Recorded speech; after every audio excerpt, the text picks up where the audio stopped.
Welcome to the Salmon Runs YouTube. Enjoy the video. In this video, I will explain how to cook ampalaya with egg.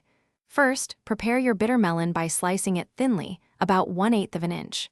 Then, sprinkle generously with 1 tablespoon of salt and let it sit for 15 minutes. This crucial step helps reduce its natural bitterness. After 15 minutes, squeeze out all the liquid thoroughly. You'll also need 2 to 3 eggs, minced garlic, and sliced onions. Next, heat 1 tablespoon of cooking oil in a pan over medium heat. Sauté 2 cloves of minced garlic until fragrant, which takes about 30 seconds. Add 1 medium-sized sliced onion and cook until softened, approximately 2 to 3 minutes. Then, add your prepared ampalaya.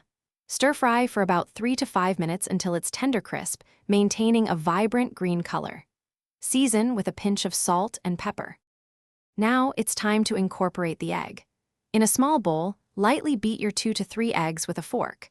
Make a well in the center of the ampalaya in the pan, then pour the beaten eggs into the well.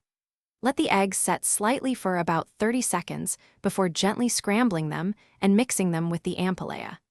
Continue cooking for another 1 to 2 minutes until the eggs are fully cooked but still moist. Finally, taste your ampalaya with egg and adjust the seasoning as needed. You might want to add a dash of soy sauce or a pinch more salt and pepper for your preferred flavor. Serve this delicious and nutritious dish immediately with steamed rice. For a different twist, consider adding a few pieces of cooked shrimp or pork to the stir-fry before adding the egg for extra protein and flavor. Thanks for watching. Consider subscribing if we helped you.